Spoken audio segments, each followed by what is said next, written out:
আসসালামু আলাইকুম, কেমন আছেন সবাই? কাপ আইসক্রিমের এই কাপটা আমার কাছে ছিল, তাই ভাবলাম আজ কেন না এটার উপরই কিছু পেইন্টিং করি। কাপ আইসক্রিমের এই কাপটা যেহেতু অনেক মসৃণ হয়, তাই কালার সহজে বসবে না। এজন্য আমি সিরিজ কাগজ দিয়ে ভালোভাবে এটাকে একটু ঘষে নিচ্ছি, যাতে কালারগুলো ভালোভাবে বসে। এরপর আমি সাদা কালারের একটা বেস দিয়ে নিচ্ছি। একটা ফোমের সাহায্যে ট্যাপ ট্যাপ করে পুরো কাপটার ওপরে আমি সাদা কালার অ্যাপ্লাই করে নেব। সাদা কালারের ওপরে যে কোনো কালার খুব ভালোভাবে ফুটে ওঠে, এজন্য সাদা কালার অ্যাপ্লাই করাটা খুব জরুরি। সাদা কালারের পরিবর্তে এখানে জেসও ব্যবহার করা যাবে। আমার কাছে জেসও না থাকায় আমি সাদা কালারটাই ব্যবহার করছি। আবারও তুলি দিয়ে আমি সাদা কালারের আরেকটা লেয়ার দিয়ে নিচ্ছি, যাতে করে এর পরে যে কালারগুলো আমি করব সেগুলো অনেক বেশি ভালোভাবে ফুটে ওঠে। এরপর ওপরের সাইডে একটু উঁচু টাইপের জায়গাটা ছিল, সেখানে আমি বেগুনি কালার করে নিচ্ছি।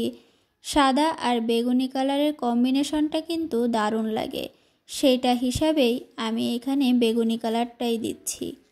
এরকম বিভিন্ন জিনিসের ওপর পেইন্টিং করে সাজিয়ে রাখলে কিন্তু অনেক বেশি ভালো লাগে। পেপার আর্টের থেকে এ ধরনের জিনিসকে কালার করে রিসাইকেল করতে আমার বেশি ভালো লাগে। কাপে সাদা কালার করা যে অংশটুকু আমি ফাঁকা রেখেছিলাম সেটার ওপরেই কিছু পেইন্টিং করব। টিয়া কালার দিয়ে আমি কিছু ঘাস এঁকে নিচ্ছি। কাপে জায়গাটা যেহেতু কম, সেজন্য একটা চিকন তুলির সাহায্যে আমি এই ঘাসগুলা এঁকে নিচ্ছি, যাতে একদম চিকন চিকন ঘাস হয়।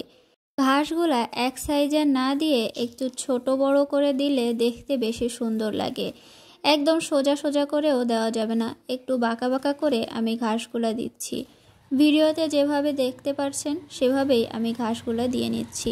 প্রথমে ছোট সাইজের ঘাস দিতে হবে, এরপর বড় সাইজের ঘাস দিয়ে নিলেই ঘাসগুলা সুন্দরভাবে আঁকা হয়ে যাবে।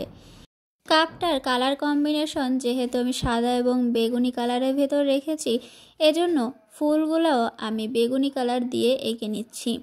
এগুলাকে কী ফুল বলে আমার সঠিক জানা নাই, তবে ঘাস ফুল বললে মন্দ হয় না। এই ঘাস ফুলগুলো আঁকতে এবং দেখতে আমার বেশি ভালো লাগে। আঁকাটাও খুব সহজ, জাস্ট তুলিতে এদিক ওদিক করে দিয়ে নিলেই এই ঘাস ফুলগুলো আঁকা হয়ে যাবে। এর আগেও বিভিন্ন জিনিসের ওপরে আমি এই ধরনের ফুল এঁকেছি, তবে এই ফুলগুলা আমার বেগুনি কালার দিয়ে আঁকলেই বেশি ফুটে ওঠে বলে মনে হয়। সব কিছুকে ফেলে না দিয়ে এভাবে কালার দিয়ে রিসাইকেল করলে মন্দ হয় না, দেখতে বেশ ভালোই লাগে এবং ঘর সাজানোরও কাজে আসে। এই তো আমার কাপ আইসক্রিমের এই কাপ পেইন্টিংটাও প্রায় শেষের পথে। আপনাদের কাছে এই পেইন্টিংটা কেমন লাগলো অবশ্যই কমেন্টের মাধ্যমে জানাবেন। ভিডিওটা ভালো লাগলে আপনাদের পরিচিতদের মাঝে শেয়ার করতে পারেন। আজকে এ পর্যন্তই, ভালো থাকবেন সবাই।